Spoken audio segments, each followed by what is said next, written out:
One. One strike and you are out. Is your visa safe? That's the topic we're going to be discussing today.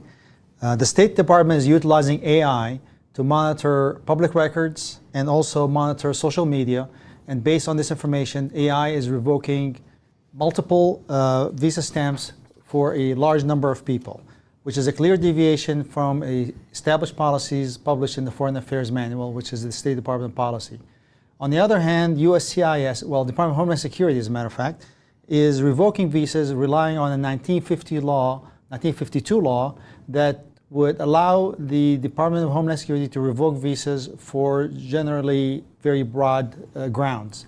And many people are losing their visas in the United States, primarily student visas, for perhaps political reasons or minor criminal infractions or nothing at all. So we're going to talk about this. My name is Sam Shihab with the law firm of Shihab and Shihab Burke. And with me, Brian Burke from Shihab Burke without an N in the middle of it. Yes, sir. Yes, sir. And we're going to spend 20 minutes after our 10-minute discussion to take questions. So if you have any questions, drop your questions right now, and we're going to get to them right after our brief discussion. I think a beginning point, Brian, is to kind of have a conversation about what we're talking about. The difference between the State Department actions and Homeland Security actions. Yeah. So we're talking about, so the big sort of headline has been visa revocations. Well, kind of both. Department of State are the people who are responsible for putting the visa stamp in somebody's passport that allows them to enter the United States. And all the Department of State has the power to do is to cancel the visa stamp in your passport. That agency, that's who's at the sort of the forefront, the spearheading of this. Now, in the last sort of month, there's a big controversy. Lots of people's having not just their student visa stamps canceled from the Department of State, but also having their SEVIS records canceled. And that's been done by Homeland Security, particularly ICE underneath that. And so that's a different department. Different department. So the State Department does one thing on their own. Cancel visa stamps, yeah. Cancel visa stamps, and that's the one they're using AI to do that. Yeah. Now, and then the second group, ICE was canceling people's SEVIS records. For those unaware, SEVIS is the system that it's an electronic system that sort of manages the student visa program. And what ICE is doing is basically killing your SEVIS record and thereby killing your ability to maintain student status in the United States. Schools are telling their students your SEVIS record's been terminated by ICE. We can't fix that for you. You should talk to an attorney about it. Stop attending classes, right? Yeah. Stop attending classes. Well, so I can get to the bottom of this so people understand what we're talking about. Does this affect other than students? Yes. F1 students? Yes.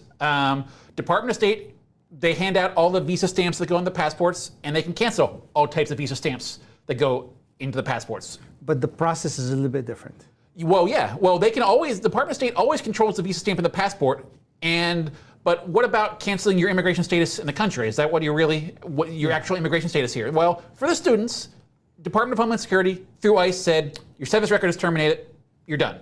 Now, for somebody... That's for F1 students. Yeah, F1 students. Now, for other than F1 students in the United States. Yeah. So let's say an H1B or an L1. That's really what we're trying to zero in on here. So how that process work? Well, you have an approved petition and an approved I-94 from Customs or USCIS. The way to undo that is there's a couple ways I guess it can be attacked. One, they could attempt to revoke your H-1B. They can say whatever reason your visa was canceled, your political activities or a minor criminal thing, right? They can try to use that as a grounds to come after and revoke your H-1B.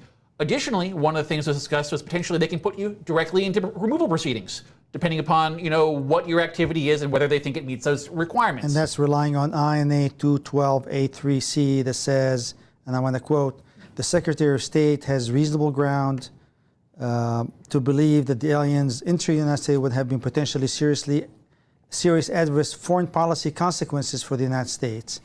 And they can allow them to exclude or deny entry to any non-citizen for that ground. And that's what they have been doing to students or so, or we're doing for pretty much the entire month of April. And this law is normally rarely used. Yeah. And now it is used on a very broad basis. And for me, I think the existential threat for the people in our typical audience, mostly employment-based immigrants, is do they start rolling this thing out to, other non-immigrant programs? And that has been my sort of, dread that I'm going to start getting, how might these things manifest? They could start issuing notice of intent to revoke some people with minor criminal things. I don't think that seems so likely because it requires a lot more work to issue a notice of intent to revoke than say issue a electronically kill somebody's service record. But the more likely, where my sort of big worry is the next time you extend your H-1B, for example, are they going to bring up, in an RFE, hey, we see you had a dismissed shoplifting charge, a dismissed a DUI charge, and are they going to start bringing these sorts of things up? But a DUI charge, if it's dismissed, is no ground. I agree. That's the conventional wisdom. So to kind of help our listeners here with the limited time that we have, Sure. Under the law, a minor infraction is not a basis to determine you inadmissible or terminate removable. somebody, whether it's an F1 student or an H-1B.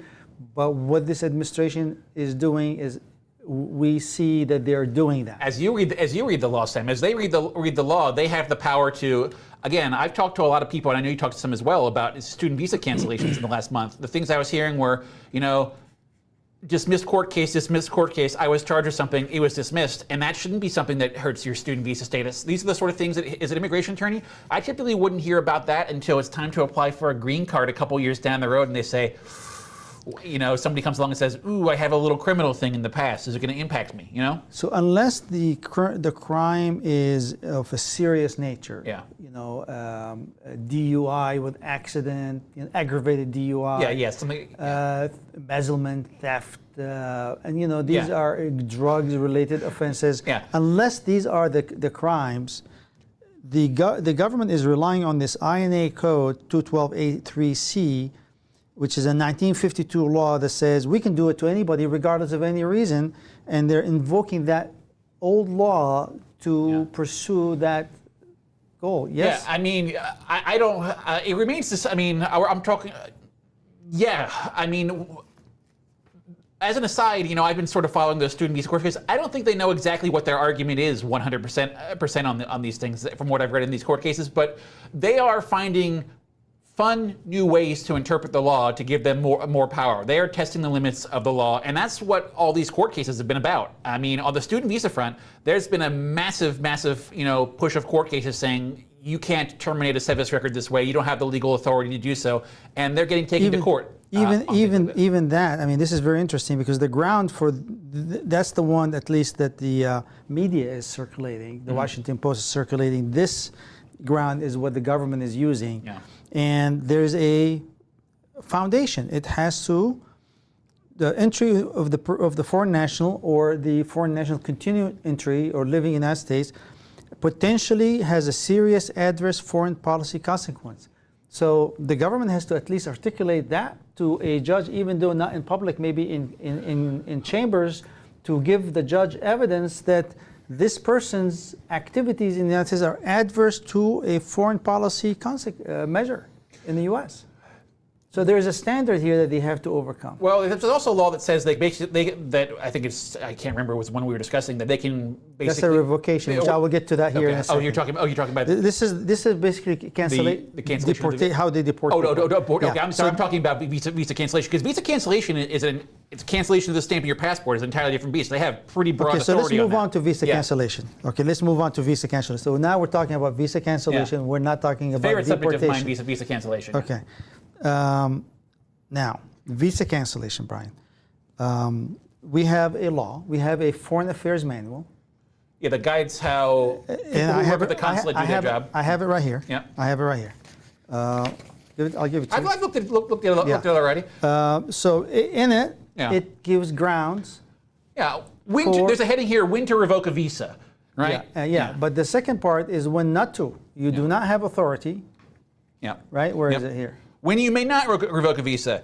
You do not have the authority to revoke a visa based upon suspected ineligibility or based upon derogatory information that is insufficient to support ineligibility filing. Yeah. Now, I'm going to read the top part. Yeah. Is when to revoke. So they tell you when they should revoke a visa. Yep. There are 4 circumstances That's what I'm reading it. There are 4 circumstances under which you may revoke a visa. Sure. Okay. Not shall, may. Yeah. Okay. Not eligible for the visa. The person physically removed has been removed from the passport. Sometimes there's dependents on the same passport. So when you separate it, that you can revoke. And then the last one here is DUI.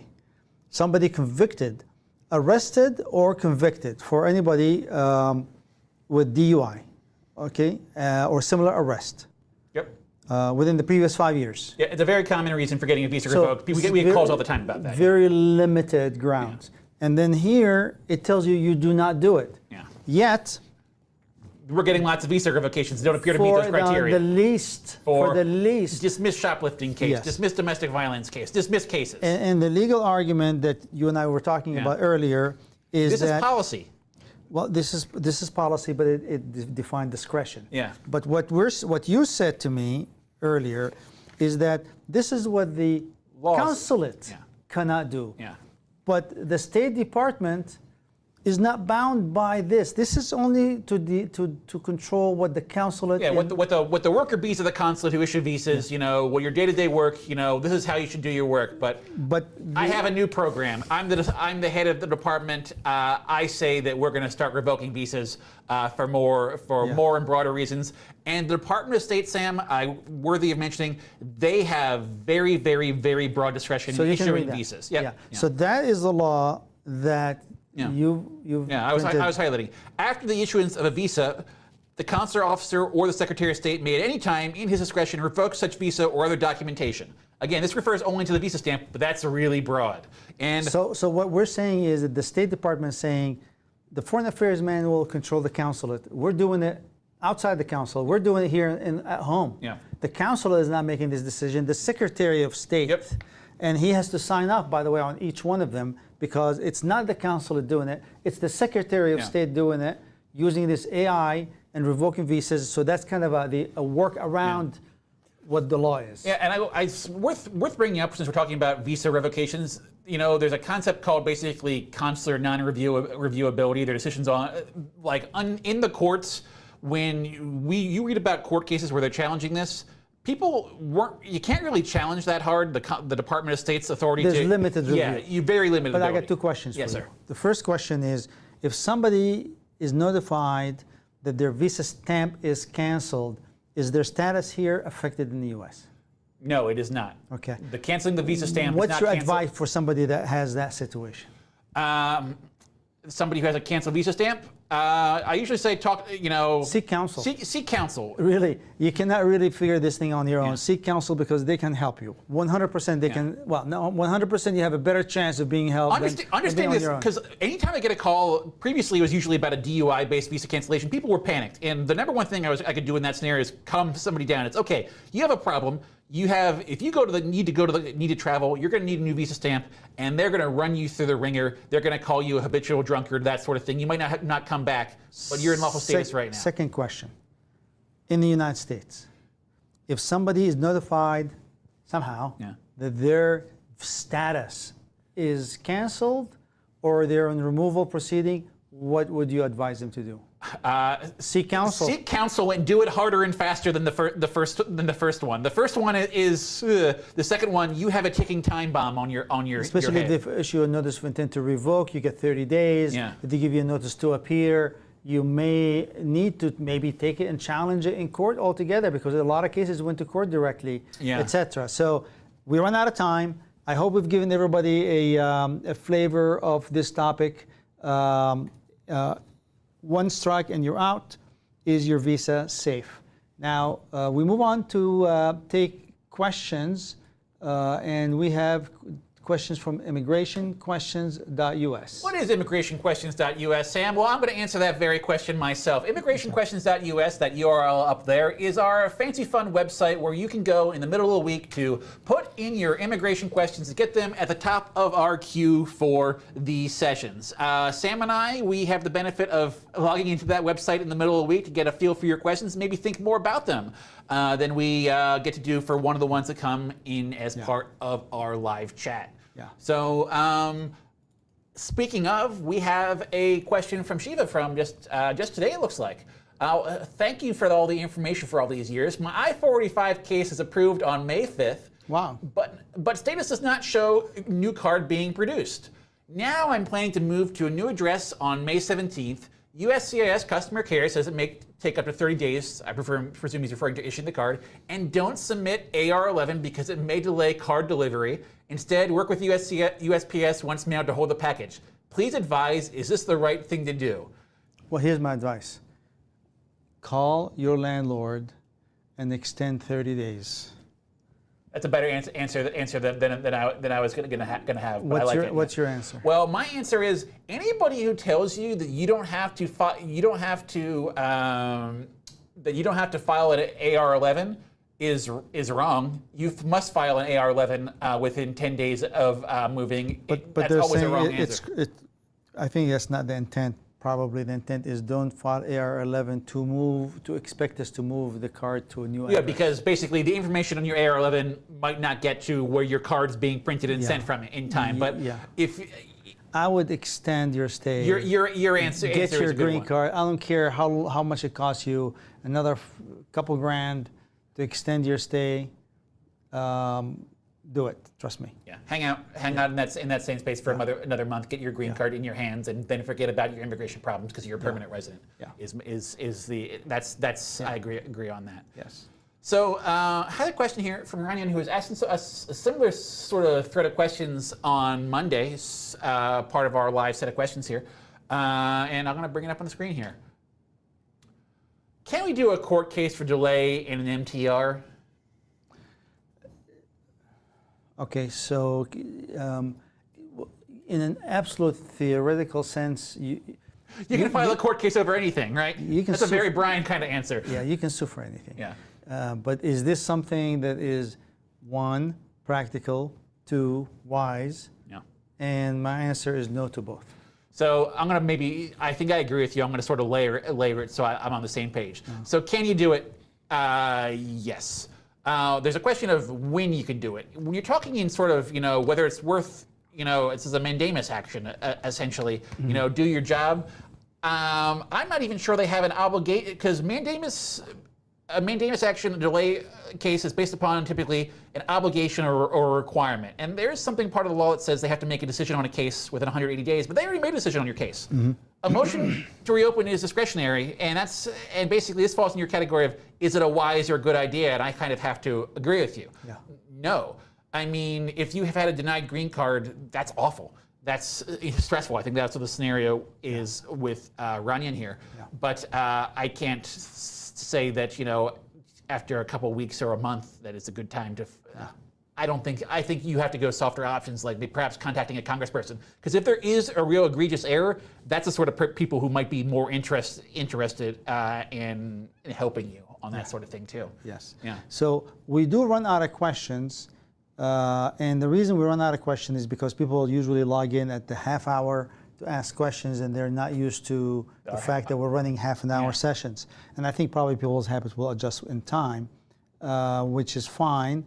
Good for us. We get to go home early. Yeah. There's one more question from Runyon. We'll take it. And just to remind everybody, we're running 2 30-minute sessions. One on Monday at 6 o'clock Eastern Time, and one on Wednesday, 6 o'clock Eastern Time. And the reason we're doing that is to kind of allow for more variety of topic and allow more people to log in and listen. Say hello.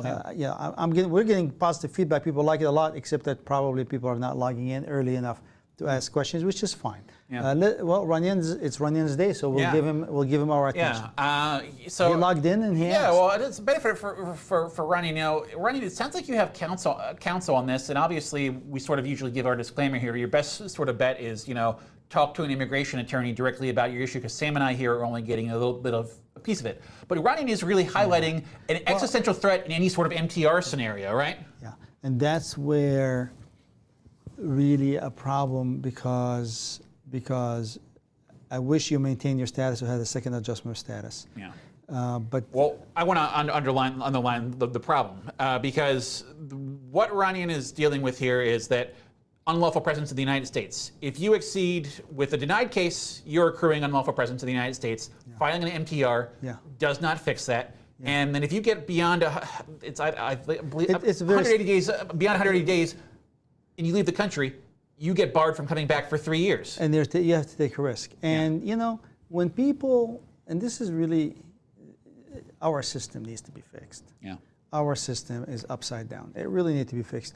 Why would you encourage or subject a person who followed the rules? This guy has an adjustment status, so his priority date from India is probably 2013 or 2012. So he's been here for 12 and 13 years, or 13 years, or more, maybe 15 years, doing things the right way, following all the rules, dotting the I, crossing the T. They somebody makes a dumb smack him decision. with a denial and put him under emotional distress, waiting, and subject him to being out of status and subject to penalty because he did everything right. Yeah. And when he does everything right, Yeah. and that happened to him, the system suck. Okay, Sam. What about that? What about that court case again? Maybe I was thinking of a mandamus action about delay. What about challenging the decision itself? Adjustment is discretionary, but you can sue on an adjustment. Mandamus? I don't. It's. Did they? I mean, I would want to know whether they've even accepted the motion. Remember, the motion has to be accepted. Yeah. They don't do that. They do the acceptance and the decision at the same time, or do they? They're all done together. They'll take the filing and they'll take your money right away. But yeah, I get what you're saying. Ideally, what they do for Iranian is issue a reopen notice immediately, such that your case is in progress. You're not occurring unlawful presence. He's not in the United hearing States. anything. Yeah, he's not hearing anything. And I see what you're saying. So basically, historically, when we get a positive decision on a motion, we get a reopen notice and then an approval at the same time. If the denial is based on clear, 100% clear. So you say, well, it's based on government error. But for me, I got to look at so much documentation to say yes or no. Yeah. Is it clear error, or is it possibly, arguably an error? So if it's 100% clear error, maybe mandamus. Yeah, well, yes. I mean, because in adjustment of status, there's like some components of it that are discretionary, and some components of it where you meet the requirements, you get it. And if they're again challenging because I guess there's a mandamus on the adjustment itself, and we're talking previously about suing on the MTR, but suing on the actual fundamental case because there's a itself. serious consequence, and it's a government error. But how clear of a government error is this? I don't know. Yeah. I mean, is this as clear as this is 120% approvable and they denied it, or is this in the middle, gray, shades of gray? So I would want to know if it is a solid, absolute 120% government error, maybe mandamus. Yeah. All right. Yeah. Also, MTR accepted. Yeah. Okay, so MTR accepted. So Now your mandamus action is more compelling. but still the question. It depends about MTR accepted. I mean, MTR sounds to me like you got a 929B receipt notice, and not that the case is quote unquote reopened. Yeah. So they have to make two decisions. The decision is two layered. Yeah. One, they have to agree on the motion to reconsider or to reopen. Reconsider meaning there was a government error. To reopen is reconsider is like legal error. Reopen is like here's some facts that would allow you to approve the case. It sounds like a reconsideration. If it's 120% government error, I would be amenable to do that. But remember, when you file a mandamus, the government has 60 days to answer. Yeah. That's a very, very good. The government has 60 days to answer. Otherwise, you have to file an emergency mandamus. And well, I mean, they have to answer in 60 days. 60 days is still better than indefinite amount of time for MTR. I think again, you typically get an answer on MTR in 60 to 90 days. But they can call it and ask for an extension of time. Yeah. And you're going to have to say, no, for this one, I apologize. I cannot extend My the client's time. accruing unlawful presence in the United we States. we need an answer. Yeah, and Yeah, it's just a simple. But yeah. but still, I mean, it's not going to. That's the thing, though, about any sort of court action. The government does have 60 days to respond. So, and then what? If okay, fine, you don't want to give us more time, we're going to file an answer to your complaint, and we're going to fight this thing. There's a court case does not really necessarily. It can be used as a way to put pressure on, I suppose. But if they don't want to move, they can't be forced. Yeah. All right, let's take the next one, Brian. We got we've given Runyon, because he jumped in early, the more attention.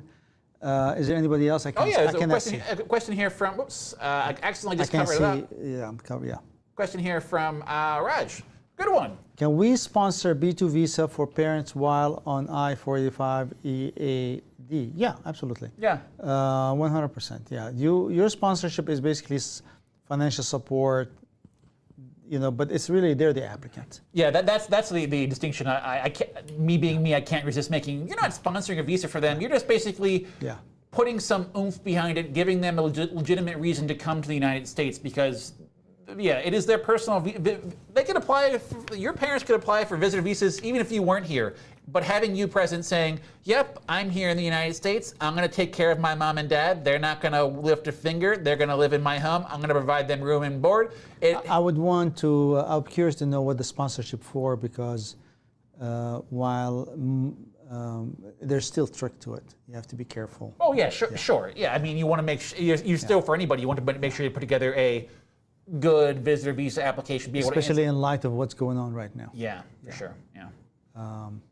All right. Well, with that, are we done, Brian? I think we are. Good. We are awesome. done Sounds today. good. Yeah. Perfect. Thank you guys for listening to us. Next one is on Monday, 6 o'clock Eastern Time.